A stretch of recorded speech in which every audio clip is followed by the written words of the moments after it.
seleciono Ana Costa da Casa.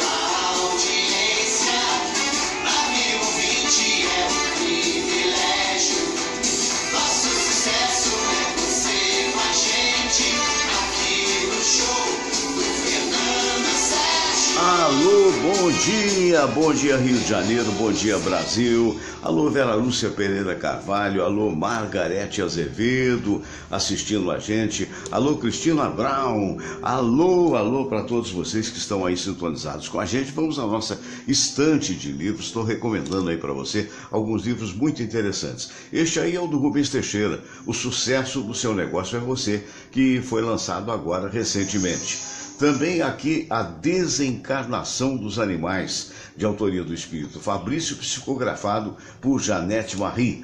Também Minha Gente Secret, de Rhonda Barney. Olha, é um belo livro, viu? Esse outro é da Vera Lúcia Marinzec, O que Encontrei do Outro Lado da Vida. Nós temos aqui o Dr. Brian Weiss, médico, psiquiatra norte-americano, com Só o Amor é Real.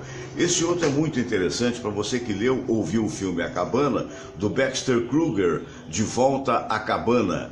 Este outro é, na verdade, uma homenagem póstuma ao meu querido amigo Gerson Simões Monteiro, que durante muitos anos foi o presidente da Rádio Rio de Janeiro, hoje está na Pátria Espiritual, e ele fez esse livro, um dos muitos livros, dos 18 livros que ele colocou nas estantes do Brasil, o Aqui se Faz, Aqui se Repara. Eu queria lembrar o recado do Caçador, que é um dos restaurantes mais interessantes do Rio de Janeiro, aqui na Tijuca, ali pertinho da Praça Santos Penha, na rua Pareto 42. E você pode participar pelo 265-828-828. Alô, Dutra Melodia, alô, Marcelo Caldas. Vocês podem mandar o seu recado. Olha, quero almoçar no Caçador. E na terça-feira nós vamos sortear 3 almoços no Caçador. Um abraço lá para o Ari, para o Joaquim, para o Maurício, né? Olha aqui os troféus que o nosso dedicadíssimo professor Isaías Nascimento, que hoje está lá conosco, né, nos deu a honra de nos dar, né, símbolo maior do Instituto Mais Memória, o qual ele preside. Alô para Aldinha Gomes, que está assistindo no dia de hoje, não é? E minha gente, eu queria lembrar, isso aí foi uma honra muito grande, que vocês sabem que eu nasci em Cruzeiro, mas na verdade fui criado em Juiz de Fora. Com 2 anos eu fui para Juiz de Fora, Minas Gerais. Mas sou paulista de nascimento. E a gente sempre fala com muito carinho da cidade de Cruzeiro. E esse aí é o Mérito Mantiqueira, que há 2 anos os nossos queridos amigos, inspirados pelo comunicador Alves Júnior da cidade de Cruzeiro, nos deram na Câmara Municipal o Mérito Mantiqueira para o filho de Cruzeiro, que eventualmente divulga, né, a cidade para o resto do Brasil. É uma cidade muito linda, é uma cidade que foi realmente inaugurada há muitos anos atrás, quer dizer, ela foi na realidade criada através de ingleses, né? Então as ruas são perfeitas, é algo muito interessante. Um abraço para o Diego, que era à época o presidente da Câmara, para o Breno e também para o Thales. Pois é, minha gente, Denise Guzmán, que bom falar contigo, amiga, ou pelo menos saber de ti, né? Roberto Carvalho, um abraço para você, obrigado aí pela audiência. Anne Cássio Lopes, abração para você também. E nós estamos aqui mais uma vez, né? Olha, pessoal de São Gonçalo tem que ter toda a atenção, porque hoje a Força Nacional está fazendo, não só a Força Nacional, né? Me parece, na realidade, o Exército está fazendo um cerco em torno daquela região toda de São Gonçalo, notadamente as comunidades, e PM, mais a Polícia Rodoviária Federal, estão fazendo aí, digamos assim, uma operação lá em São Gonçalo. Então toda a atenção é pouca, você que está saindo das comunidades, que sai com bolsa sendo revistado. Abraço para minha querida amiga Cerise Tasca Magalhães. Cerise, eu sempre lembro com muito carinho da sua família, da família Tasca, do Marne, do Marcelo, meu Deus, tanto do Marcos, perdão, tantos queridos amigos, né, do Júlio, né, e de você também, né, da sua irmã, né, do seu Pascoal, né, Tasca, né, foi uma época muito feliz da minha vida lá em Juiz de Fora, onde a gente morava, né, eu morava na rua Padre Matias, que fica em frente à Igreja da Glória, no bairro da Glória, em Juiz de Fora, e eles moravam ali na curvazinha, né, já caminhando para a Rua dos Artistas, tinha uma casa muito bonita ali, e o seu Pascoal, que era um homem muito, muito simpático, né, fez ali uma mesa de ping-pong, mas ele fez de cimento a mesa. Mas era uma beleza para a gente jogar ping-pong, a gente sempre que podia, né, e que de repente não ficava só preso aos estudos, ia lá para casa da família Tasca, com a turma toda, né, jogar, ou jogar ping-pong, ou então jogar futebol de botão, né? Então são coisas que a gente não esquece. Beijo, Cerise, muito obrigado por me acompanhar. Um abraço a todos de vocês. O Rogério Brasil, alô Rogério Brasil, um abração. Agora, gente, está uma vergonha a saúde no Rio de Janeiro. Não só no Rio de Janeiro, mas no Brasil inteiro. Hoje eu estava acompanhando aí uma reportagem muito interessante que foi feita na TV Globo, né, a respeito das deficiências de alguns hospitais federais, não por conta da falta, também da falta de médicos, porque os médicos que ali estão se desdobram, já que não houve a renovação, né, já que saíram médicos e não foram repostos.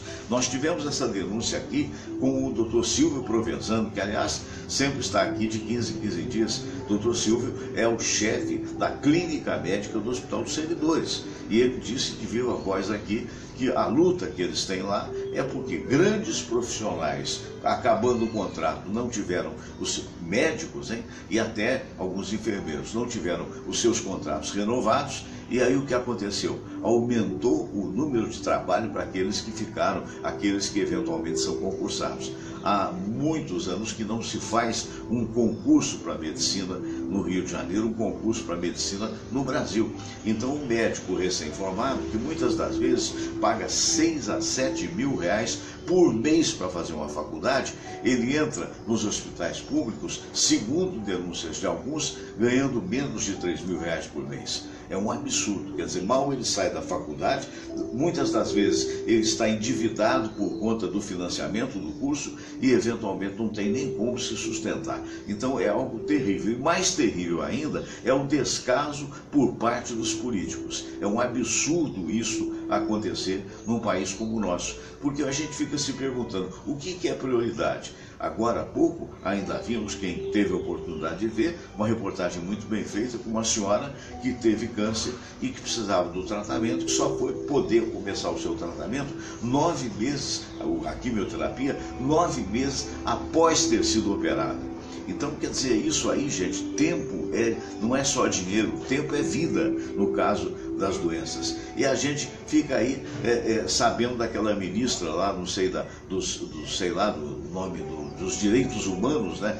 Se é que eu estou lembrando corretamente, mas não importa, o que importa é o fato da mulher ganhando como desembargadora 30 e tantos mil e querendo mais 30 para exercer uma função que é muito duvidosa, porque no Brasil a última coisa que funciona para valer mesmo são os humanos direitos nossos. Né? Humanos direitos daqueles que são trabalhadores, daqueles que são produtivos, daqueles que não se metem no tráfego e que na verdade acabam ilhados dentro das suas próprias casas. Tudo aí pipocando e os políticos andando em carro oficial, os políticos, na verdade, tendo auxílio paletó, os políticos, na verdade, tendo até auxílio moradia, quando não tem a moradia inteira, que é o caso de Brasília. E são incapazes de resolver o problema básico, que é o problema da saúde, que, segundo a Constituição Nacional, é o direito de todos. Terrível, né? Vamos torcer por dias melhores. Andréia Barão está assistindo a gente. Obrigado, Andréia. A Márcia Oliveira Ferreira, abraço para você também. A gente está aqui, na medida do possível, resistindo, tocando a nossa vida e, sobretudo, sempre preocupados, como nós todos estamos, com a vida das pessoas que são produtivas, né? Pessoas que sejam honestas, que não sejam corruptas, porque na verdade de corrupção a gente anda de saco cheio, é ou não é? Muito bom. Então nós vamos agora, deixa eu agora que já desabafei um pouquinho no dia de hoje, né? Daqui a pouco vamos estar aqui conversando com o nosso querido professor Isaías, né? Aliás, por que não? Vamos cumprimentá-lo agora, e a Samira está ali já conversando com ele. Bom dia, Samira. Bom dia. Tudo bem? Prazer em tê-la mais uma vez. É claro que dormimos juntos, né? Muito bem, e aqui está ele, o professor Isaías Nascimento. Bom dia, professor Isaías. Bom dia, Fernando Sérgio, bom dia, Samira, bom dia, ouvintes e espectadores do programa Fernando Sérgio. Um prazer mais uma vez estar aqui, Fernando. Pois é, estamos mandando um abraço para a doutora Rene Kescher, que hoje ela é abafada, cheia de implantodontia, essas coisas todas, né? Implantes que ela vem fazendo. Hoje o doutor Pedro, que é o Pedrinho, filho dela, um amor de pessoa, foi lá para Campinas e ela teve que dar o seu plantão lá na clínica, né? Justo. Esta é a razão, provavelmente, que ela não vai estar aqui. Mas, de qualquer maneira, um grande abraço, doutora Rene, que na semana que vem estará conosco mais uma vez. Muito bem, daqui a pouco eu estou voltando aí, Samira, com essa caneca aqui. Deixa eu ver a caneca, Samira, por favor. Meu Deus do céu, tem que botar a caneca do Vasco da Gama nisso. Isso não se faz. Foi presente seu, é? É a caneca mais usada aqui no programa. Um abraço para Miriam Correia, que está assistindo a gente também, não é? E muito bem, então nós vamos agora diretamente, é verdade, agora que eu me lembrei, isso aí foi presente mesmo, foi só para me atazanar. Ai, tô brincando. Um abraço a todos os flamenguistas, mas saudações vascaínas por parte do Fernando Sérgio. Fala nisso, meu Vasco deu mole no último jogo, né? Levou um gol no último minuto, estava vencendo e acabou no empate. Bom, menos mal que o Flamengo perdeu. Dor. Abraço, gente, vamos para a oração. Vamos todos rezar a prece de Cáritas e depois a oração ecumênica que um dia Jesus nos ensinou. Deus nosso Pai, que sois todo poder e bondade, dai a força àqueles que passam pela provação. Dai a luz àquele que procura a verdade. Põe no coração do homem a compaixão e a caridade. Deus, dai ao viajor a estrela guia, ao aflito a consolação, ao doente o repouso. Pai, dai ao culpado o arrependimento, ao espírito a verdade, à criança o guia, ao órfão o pai. Senhor, que vossa bondade se estenda sobre tudo que criastes. Piedade, Senhor, para aqueles que não vos conhecem. Esperança para aqueles que sofrem. Que a vossa bondade permita aos Espíritos Consoladores derramarem por toda parte a paz, a esperança e a fé. Deus, um raio, uma faísca do vosso amor pode iluminar a terra. Deixai-nos beber nas fontes dessa bondade fecunda e infinita, e todas as lágrimas secarão, todas as dores se acalmarão. Um só coração, um só pensamento subirá até vós, como um grito de reconhecimento e de amor. Como Moisés sobre a montanha, nós vos esperamos com os braços abertos, ó bondade, ó beleza, ó perfeição. E queremos de alguma forma alcançar a vossa misericórdia. Deus, dai-nos a força de ajudar o progresso a fim de subirmos até vós. Dai-nos a caridade pura, dai-nos a fé e a razão, dai-nos a simplicidade que fará de nossas almas o espelho onde há de se refletir a vossa santa imagem.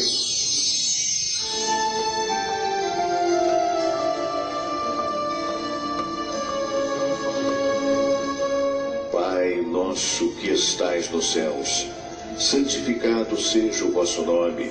Venha a nós o vosso reino, seja feita a vossa vontade, assim na terra como no céu. O pão nosso de cada dia nos dai hoje. Perdoai, Senhor, as nossas ofensas, assim como nós perdoamos aqueles que nos ofenderam. E não nos deixeis cair em tentação, mas livrai-nos de todo mal, porque teu é o poder e tua é a glória, por todo sempre. Amém. Então tivemos o nosso momento de oração, né? E o nosso querido Sildney Peracino do Amaral disse: bom dia, dona Samira, linda caneca. Ela tá falando que dona tá no céu, viu? Abraço grande, Sildney, tudo de bom. Esse negócio dessa caneca é discutível, é controverso, mas de qualquer maneira eu não posso ser indelicado com ela, que foi presente do meu amigo Isaías, aliás, botafoguense, né? Isaías que é botafoguense, mas na verdade é a favor dos times do Rio de Janeiro, como em última análise eu também sou. Alô pro Felipe Ferraz, daqui a pouquinho não perca então a sala de visitas, mas agora há algum tempo a gente não toca uma música bonita, religiosa, e vamos então ouvir nesse momento e ver também Noites Traiçoeiras.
um abraço para o Eliezer Coquito. Obrigado, Eliezer, parabenizando pelo dia do radialista.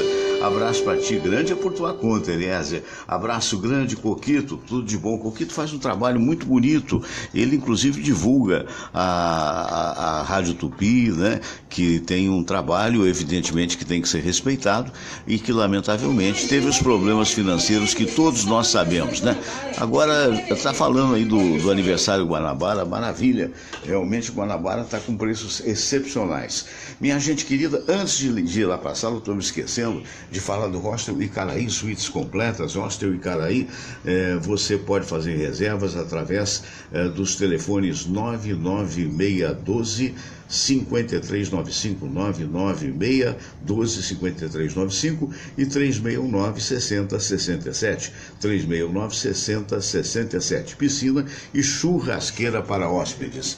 E eu queria lembrar a você também, olha, do trabalho muito bonito que está sendo feito lá em Niterói, pelo nosso querido professor Serginho, faixa preta, quarto Dan, né? Ele faz esse trabalho de acordo com a Secretaria de Esportes da cidade de Niterói, que prestigia, que patrocina, e também com a professora Carolina.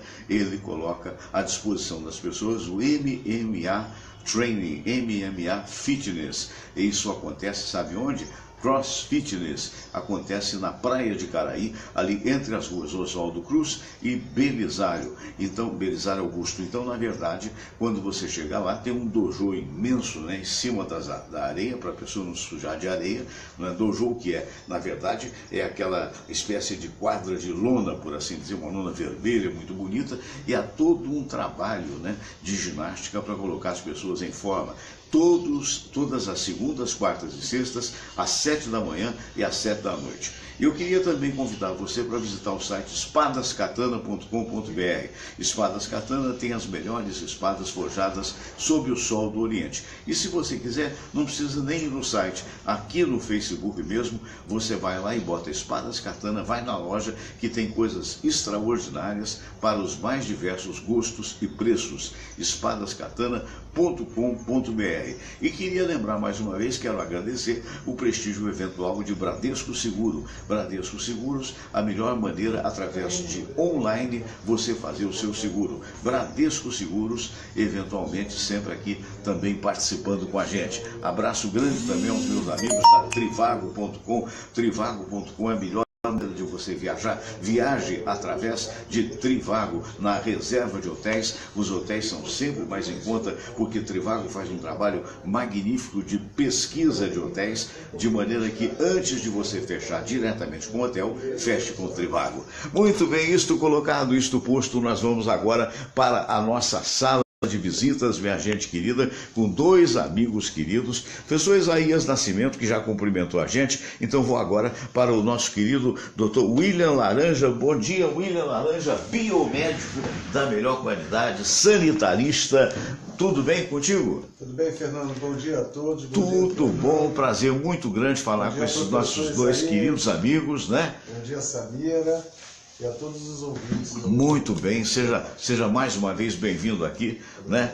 Meu caro professor Isaías, como é que anda a nossa educação? O que você pode falar da nossa educação no dia de hoje? Fernando, nosso país atravessa uma fase dificílima, tanto na educação quanto na saúde, né? Na área de serviços essenciais, nós estamos atravessando uma fase difícil. Temos eleição ano que vem. Né? Temos que identificar pessoas que possam construir um futuro, sobretudo para a nossa criançada. Né? Certo. Você sempre pode falar de números. Nós temos 40 milhões de crianças. Nós temos que cuidar dessas crianças. Nós temos que introduzir essas crianças nas escolas. Tem um projeto muito interessante, alfabetização até os 8 anos. Então, isso aí é uma diretriz do MEC, mas não funciona porque os municípios, 5.600 cidades, não atacam essa questão seriamente. Né? E não falar das condições de trabalho dos professores, né?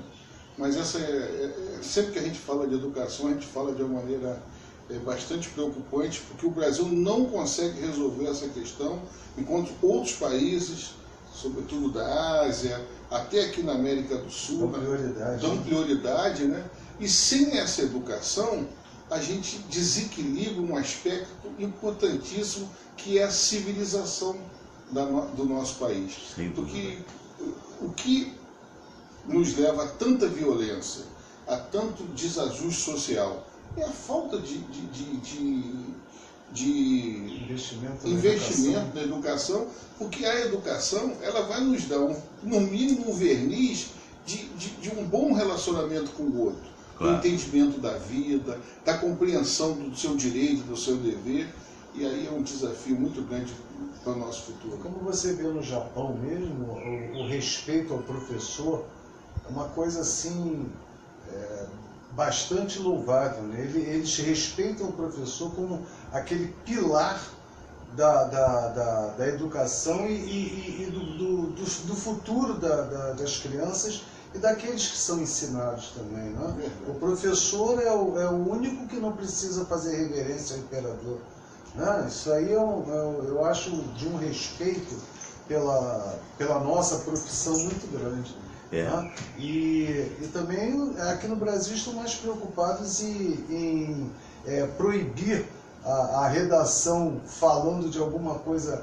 que vá contra os direitos humanos, total falta de liberdade de expressão, né? Foi a discussão deles agora aí, e preocupados em ensinar ideologia de gênero para nossas crianças.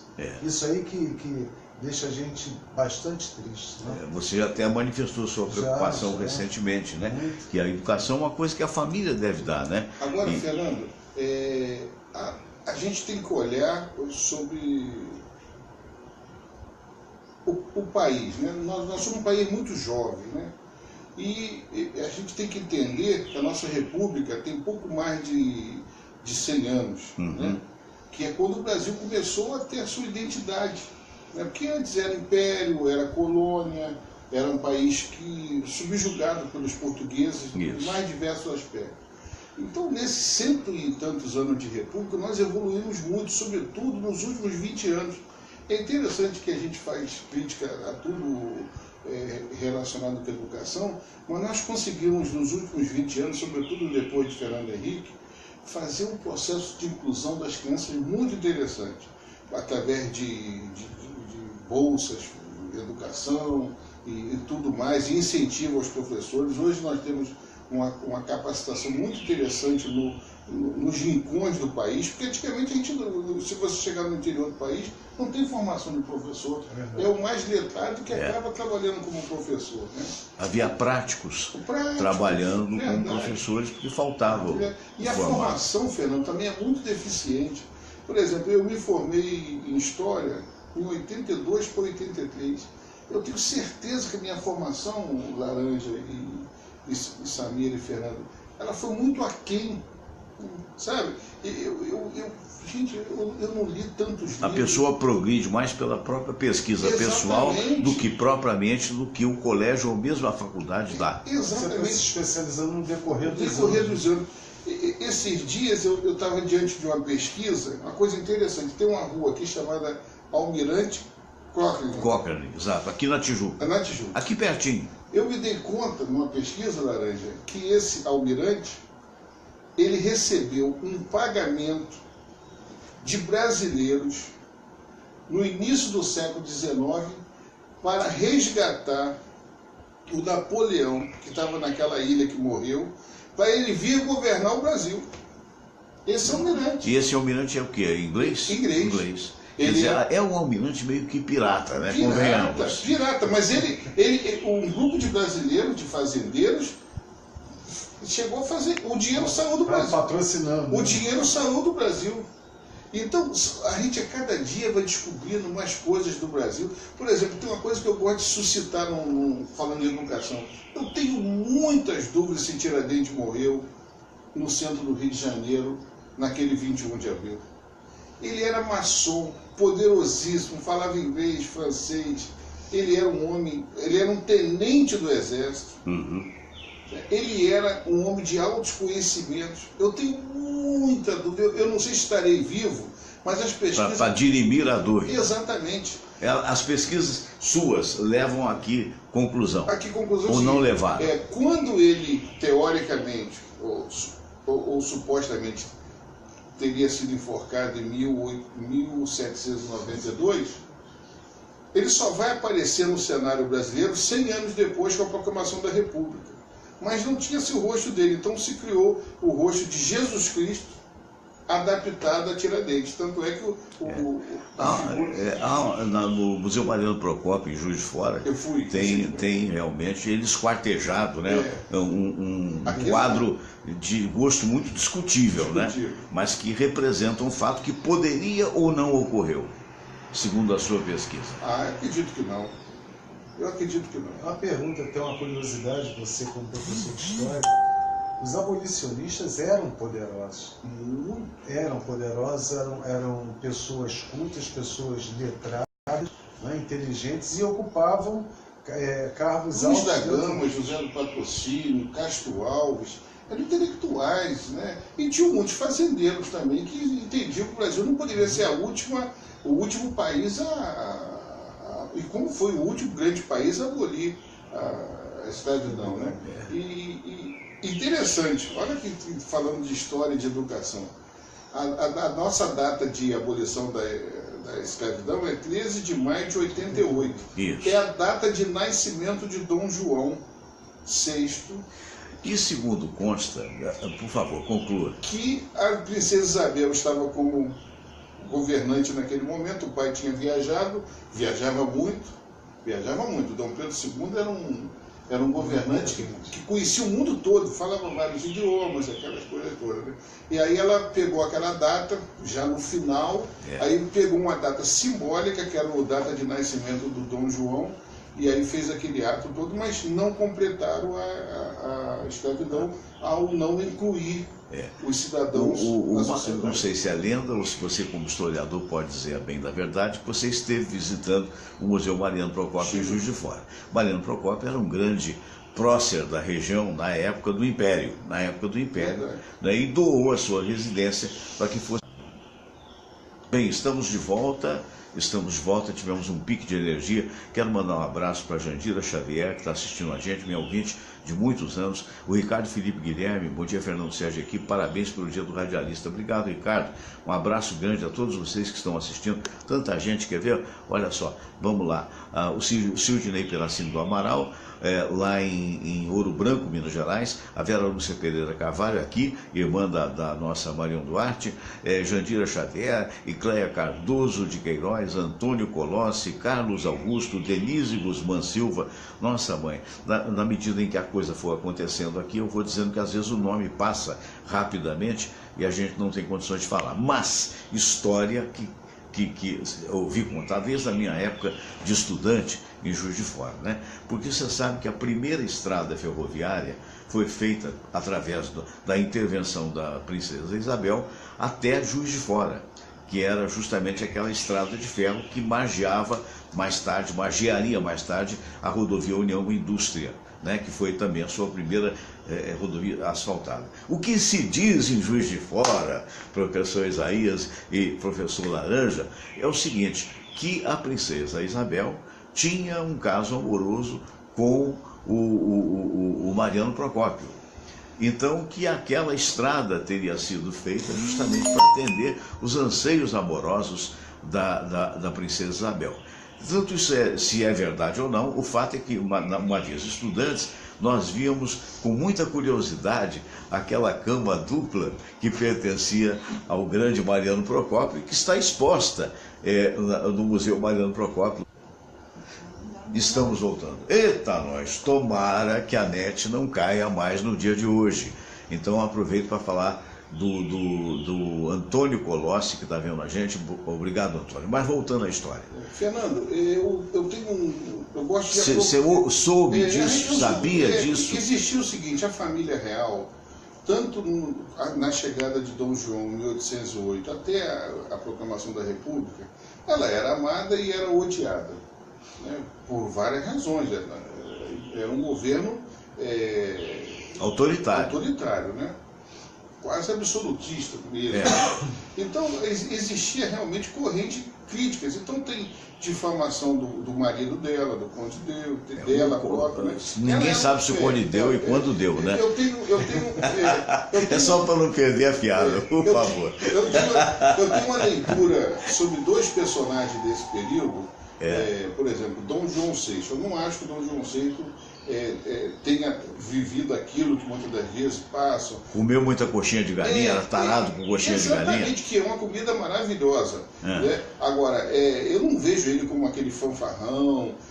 Ele era um governante, um rei de um país, com formação europeia, muito religioso, tá?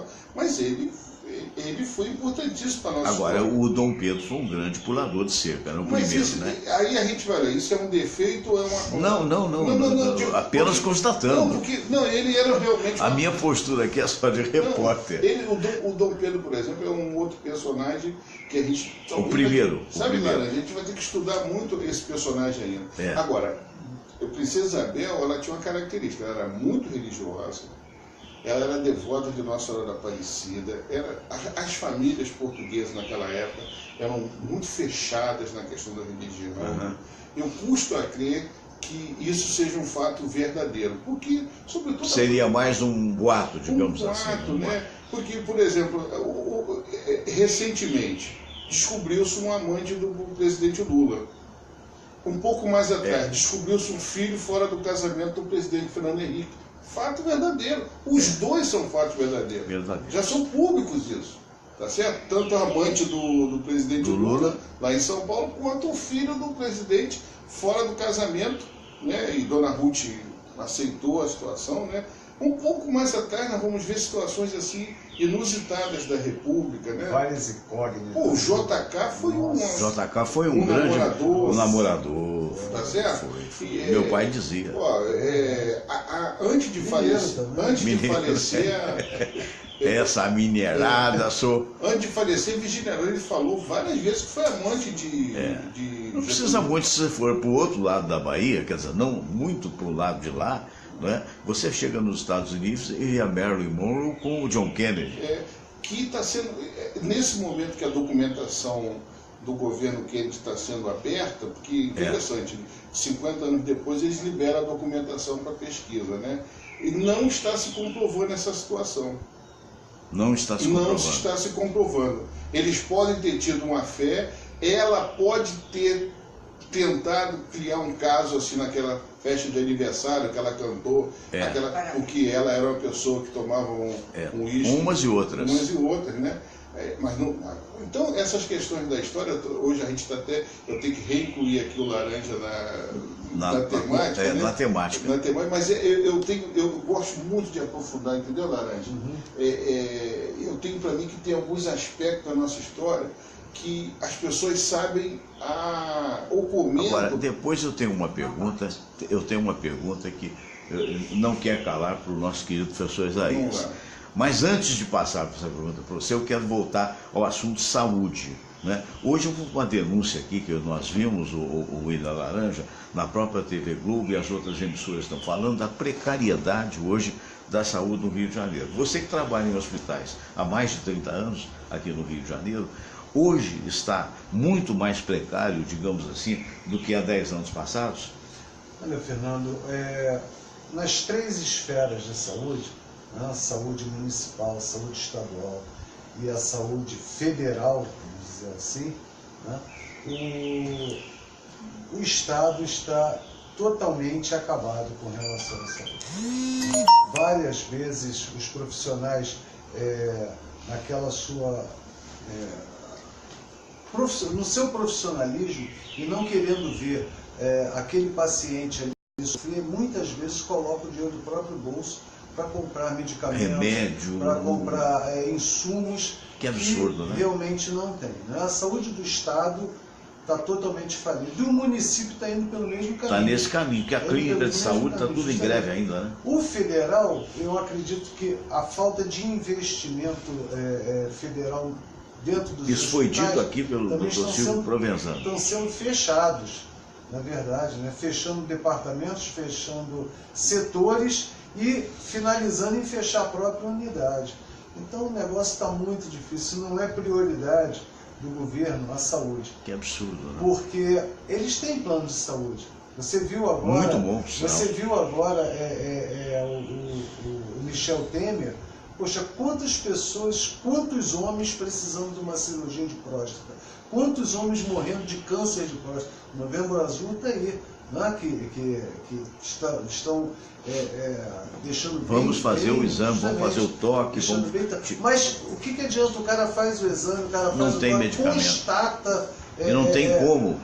Constata o problema e não tem como dar prosseguimento a isso. Poxa, ontem mesmo o Hospital de Bom Sucesso foi a fiscalização do CRM. Se não me engano, do CRM no setor de oncologia, eles condenaram o setor no Hospital Federal, um hospital de referência, né? Exato. Em oncologia, a emergência funcionando dentro de containers, né? Com capacidade para 20 pacientes com 40 lá dentro. Imagina isso num calor de 40 graus. Você imagina. Que ainda não temos, mas vamos ter. Não tem ar-condicionado que dê vazão. Não tem. Tá? Paciente suando, aquela agonia do calor dentro de uma caixa de metal fechada, né? O sol batendo em cima. Quer dizer, você acredita que isso seja um problema nas grandes cidades, nas capitais, ou você acha que no interior isso se repete, ou de repente o interior, por ter menos habitantes, torna a medicina, ainda que com o descaso dos governantes, um pouco mais plausível? Não, o interior ele é mais acessível, vamos dizer assim, mas não tem a estrutura que os grandes centros têm. Tanto é que quando não tem o hospital das clínicas em São Paulo, o caso né? É muito grave, eles transferem o paciente quando para a grande quando as ambulâncias não estão paradas lá sem uso, né? Que absurdo, né? Fernando, eu queria aproveitar o programa para mandar um grande abraço para o nosso amigo Oscar. Parabenizando Parabéns pela vinda da Maia. A Maia, a netinha dele, a primeira neta e a primeira menina numa família só de homens. De homens, né? Então, um grande abraço para o Marcelo, para a Carol, né, que são pessoas maravilhosas, como toda aquela família. Poxa, bem lembrado, eu te agradeço a lembrança, porque talvez eu já falei com ele ontem, falei pelo telefone e tal, né? Vamos até almoçar juntos hoje, e na verdade ele estava numa felicidade imensa. E eu sei bem o que é essa felicidade, porque eu também tenho 5 filhos homens, né? E tenho a minha netinha de 20 anos hoje, estava na dúvida com relação à idade dela. Quando nasceu foi um espanto, né? Para mim ainda vai porque custar a Camille, a Camille tem 20 anos de idade, até está fazendo aí marketing, essa coisa toda. E resultado, e hoje eu tenho um netinho, né? Já vai fazer 2 anos agora no próximo dia 12, o Vitório. Bom, ser pai é bom, imagina ser avô.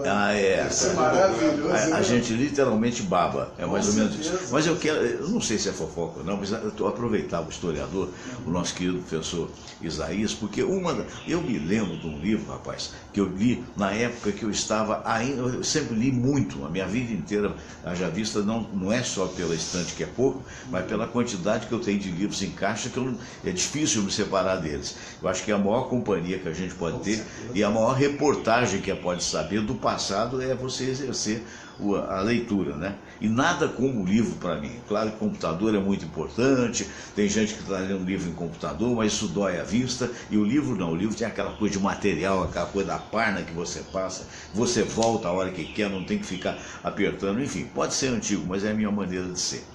E esse livro, que lamentavelmente eu perdi no tempo, eu acho que era Plínio qualquer coisa, o autor, mas não tenho certeza.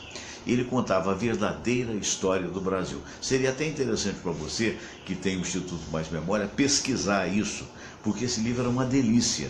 Então ele contava, entre outras coisas, que aquele quadro do nosso querido Dom Pedro I em cima do cavalo, né, com vários cavalos em volta, sacando a espada e dizendo independência ou morte, que aquilo não teria sido assim. E o que ele conta é que eu quero que você confirme. O que ele conta é que São Pedro estava mal da barriga, Dom Pedro estava mal da barriga, tinha tido uma diarreia, estava atrás de uma moita, quando chega o cidadão, informando aquela história que Portugal queria que ele voltasse, não sei, e ele, raivoso, tira a espada com alguma dificuldade, mas a cena teria ficado um pouco hilária. É verdade ou é mentira? Fernando, vamos entender a situação, né? Ele estava em São Paulo com um grupo de militares fazendo lá uma viagem a São Paulo para o papel do imperador. Do imperador. Né? Aquele quadro só é feito anos depois, porque quando Dom João veio para o Brasil, ele trouxe muitos pintores, aquelas coisas. Então, aquilo era um retrato de um momento idealizado pelo artista. Entendi. Tá certo? Então, existem muitos quadros, muitas obras que foram feitas naquele período, sim, que elas tinham todo o aspecto da reverência àquele momento. Então, de fato, está provado que não houve aquele ato com os militares à volta, né? Não, aquilo não existiu. Aquilo foi uma parte artística, não foi uma foto. Não, né? Não foi uma foto, não foi um registro. Agora, quando o artista vai reproduzir esse momento, ele vai dar um toque claro, ao valor histórico daquele momento. Né? É possível que esse lado da questão daquele ele está num dia com problema de saúde, né? Que é ser humano, como humano, outro qualquer. Até porque aquela época, aí vai entrar na área de laranja, no aspecto da saúde, né? Ele era um homem epilético, né? Isso aí já está provado. Ele era epilético, ele tinha problemas seríssimos de saúde. Ele morreu muito jovem, ele morreu com pouco mais de 30 anos. Então, o que retrata, parece que Dom Pedro II é o pai de Dom Pedro I. Do Pedro II foi longevo, né? Aquele barbão branco e tal, e as fotos de Dom Pedro I sempre jovem. Ele morreu com 30 e poucos anos, agora exatamente eu não consigo dar o número exato, 31 para 34 anos, né? Isso pode ter acontecido. Esses fatos pitorescos da história, hoje existem várias obras, porque está acontecendo o seguinte, a pesquisa está aumentando. Você hoje tem um ângulo de dados, você hoje pode digitalizar um documento, você tem obras do país que estão lá na Inglaterra, que estão em Portugal. Eu fui recentemente no Palácio de Sintra, em Portugal, tem onde Dom Pedro morou, como saiu do Brasil. Estive lá também. Tem uma estátua linda também, só que lá é Pedro IV. Pedro IV, lá ele recebeu uma outra denominação. Então, existem documentos históricos que vão, de alguma maneira, mostrar aspectos pessoais e de governança desse período do Império. Agora, existem muitas histórias que, por exemplo, tem uma história pitoresca, né? Sobre Minas, né? O Getúlio Vargas instalou o Estado Novo em 1937, né? E ele acabou com os presidentes de província, ele fez a deposição dos governantes, acabou com o Congresso Nacional, e ele tinha que nomear um governante para cada estado. Que era o interventor, né? Interventor. E em Minas Gerais se discutia quem será o representante do governo federal, do governo federal. E começou-se a costurar uma ideia que fosse o Benedito Valadares, que era um bebum, mas ele era um homem poderoso. Ele era um famoso, né? Aí as pessoas, não pode ser. Para ser governante de Minas Gerais, um bebum, uma província que já teve grandes governantes, as famílias tradicionais, né? Daí surgiu a famosa frase que a gente usa, será o Benedito. Olha só. Será o Benedito? Será o Benedito? Daí que surgiu o será o Benedito. Que é muito usado isso mesmo, né? Será que vai acontecer isso? Será que vai ser ele, né? Então, isso aí é um fato pitoresco, mas que a história acaba se pegando uma frase que a gente usava, né? Nossos pais usavam isso, né? Será o Benedito? Não, isso é uma delícia, né? Essa pesquisa histórica que ele está falando, né, William? Hoje eu estava pensando pela manhã, algumas frases, por exemplo, tão longe, lá onde o diabo perdeu as botas. Sabe-se lá por que o diabo teria perdido bota, ou se ele usa bota ou não? Quer dizer, né? Absurdo, onde né? Judas Judas? Não, o diabo. Judas perdeu as botas. Eu já botei o diabo perdendo botas. Que é um personagem que está sendo muito estudado. É. Interessante, porque toda aquela história que existe De traição e tal, na verdade, ele, do ponto de vista espiritualista, né, ele veio com essa missão. Porque se não houvesse a traição e não houvesse a morte do Cristo, né, digamos assim, na cruz, evidentemente esse personagem não ficaria até os dias de hoje com a atualidade que tem. Tanto é que o próprio Cristo já tinha previsto que seria traído por um dos dois. Exatamente. No famoso, naquele jantar que tem até a Santa Ceia. Eu vou ser traído por um de vocês. E todos eles disseram não de jeito nenhum. Nessa hora Judas levantou e saiu. Quer dizer, aí Jesus só olhou para ele e falou: olha o cara aí. Porque existe a história que foi real, até nas nossas vidas, e aquela que se conta a nosso respeito. Não é isso? Verdade. Isso independentemente do tamanho da importância deste ou daquele, né? Por isso que eu posto sempre a opinião dos outros, não importa, o que importa é a tua consciência. É verdade. Eu acho que é bem por aí. Se você age de acordo com a tua consciência em detrimento do bem, eu acho que você tem que ficar tranquilo e não se importar com aquilo que diz. Porque crítica todos nós vamos ter. Exatamente. Uma coisa que eu aprendi com o nosso querido Alfredo Raimundo Filho, né, que é um dos grandes diretores de todos os tempos do rádio, né? Porque teve uma época que havia um maluco que escrevia lá para a rádio dizendo que ia fazer e acontecer em cima de todos os comunicadores, dependia do dia que ele acordava. E a gente foi saber mais tarde, através até de investigação, que se tratava de uma pessoa egressa de guerra e que meio que problemático mesmo, e acabou esse senhor até falecendo. Mas até a gente descobrir isso, alô Ricardo Henrique lá em Berlim, abraço grande para você, filho do Alfredo, nos vendo, e acontece o seguinte, até descobrir isso, através, se não me falha a memória, de investigador particular, a gente ficava preocupado. Né? Teve uma vez que ele falou que eu devia substituir um outro comunicador. Eu mandava carta para todo mundo na rádio. Quer dizer, imagina a minha situação. Eu fui procurar o cara e falou: pelo amor de Deus, eu não estou afim de substituir ninguém, porque dá a impressão de que você mandou alguém fazer, né? De outra feita, eu assumi a madrugada, com 2 ou 3 meses de madrugada, que eu falou que ia matar, ia fazer acontecer com a minha família. Mas era um troço com o Jorginho, o nosso saudoso Jorginho Nunes, também. Chamava disso, chamava daquilo, nem ouso falar as coisas. E eram cartas raivosas mesmo, né? E aí um dia o Alfredo reuniu todo mundo e disse: olha, vocês querem saber de uma coisa? Elogio vocês não citem demais porque parece falso. Agora crítica passa batido, a não ser que seja uma crítica construtiva. É mais ou menos isso que você está falando, né? É verdade. E realmente a crítica e o elogio, eles independem. Em excesso é muito complicado. Justamente. Né? E hoje nós temos que ter um cuidado, Fernando, porque nós já chegamos à nossa faixa etária aqui dos 60 anos e tal, né? Hoje existe uma rede de comunicação na internet, as pessoas ganharam voz, né? Para poder se expressar, emitir opinião, o que é muito bom, mas você então na parte histórica, você tem uma perda muito grande, porque são criados todo dia fakes, né? Factoides, como se diz. Né? Só um minutinho, a jornalista Heloísa Borg está nos vendo nesse momento, querida amiga, foi nossa companheira na Bandeirantes, na Rádio Globo, juntamente com a Samira, hoje está na Roquete Pinto, né? Abraço, Heloísa, abraço também para Icléia Cardoso Queiroz, para minha prima lá em Belo Horizonte, a Gina Grandinetti.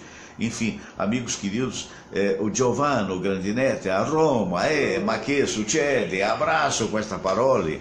Mas enfim, tem que falar também dos carcamanos, né? Mas diga lá. Por exemplo, existia um momento no país, sobretudo na década de 50, 60, 70, que como não tinha a internet, o Facebook e esses instrumentos de comunicação, né, que se criavam fatos e aquilo virava verdade. Virava verdade. Eu recentemente, agora, eu fiz uma leitura sobre a vida do Carlos Imperial e ele criou um fato de que o Mário Gomes, aquele ator, teria colocado em seu Ceanos uma cenoura. Uma cenoura. Ele chegou a ser hospitalizado. Não, mas não houve o fato. Isso não é fato. Não houve fato. Ele não foi hospitalizado por isso. Não, mas a notícia era essa na época, né? Porque houve uma quebra de contrato entre o Carlos Imperial, que era o empresário dele. Com todo respeito, o que o cara ia fazer com uma cenoura naquele lugar? Exatamente, mas ele precisava destruir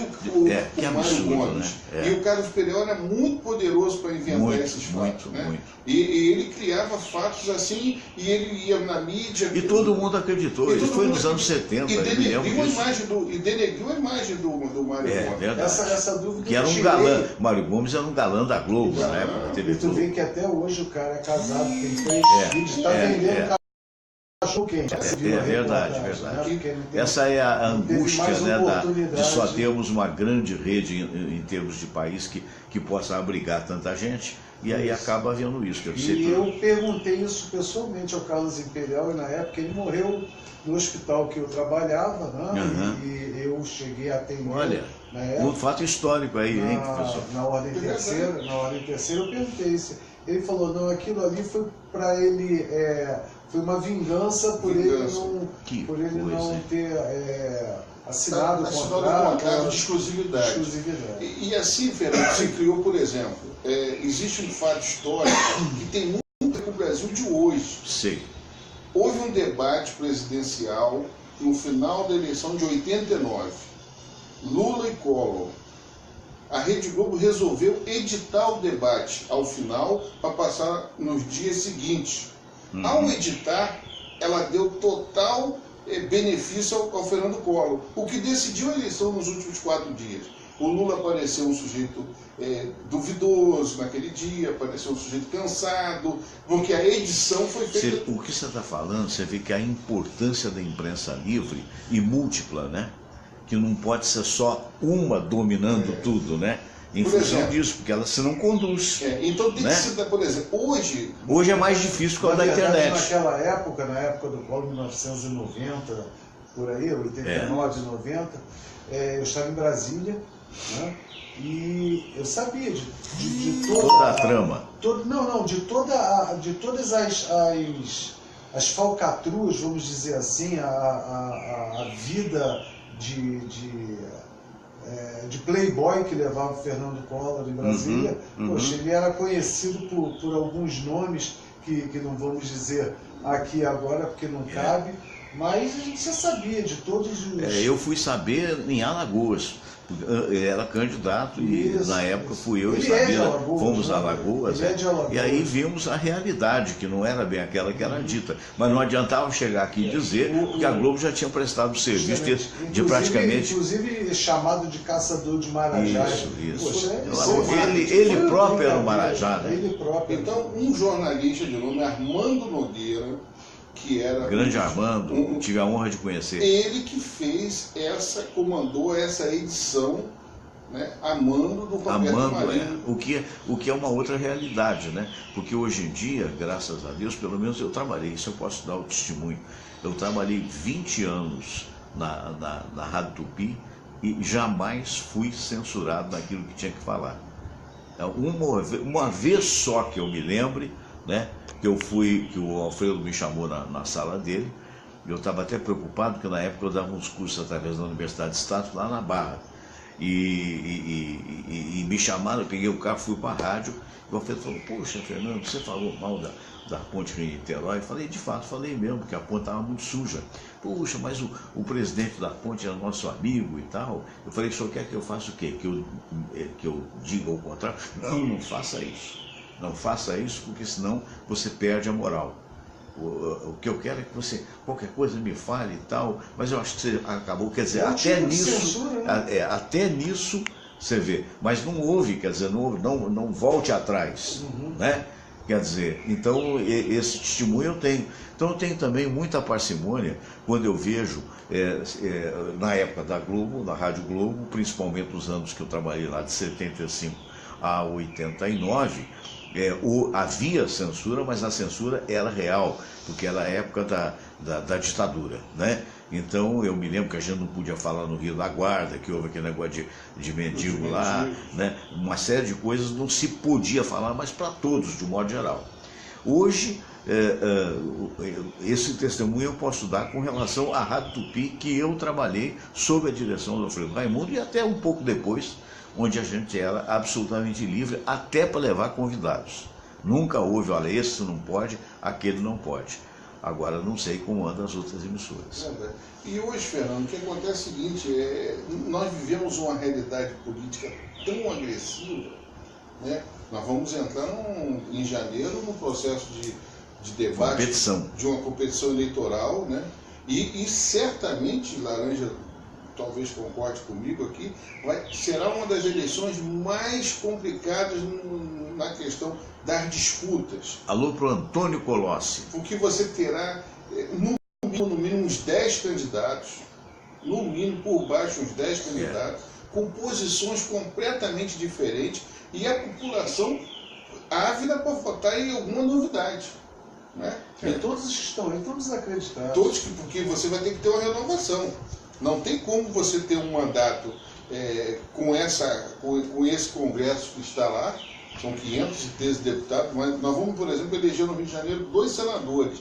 Normalmente se chegava numa situação dessa, final de virada de ano, não, fulano de tal já é o candidato, Beltrano, você não tem nem candidato a governador.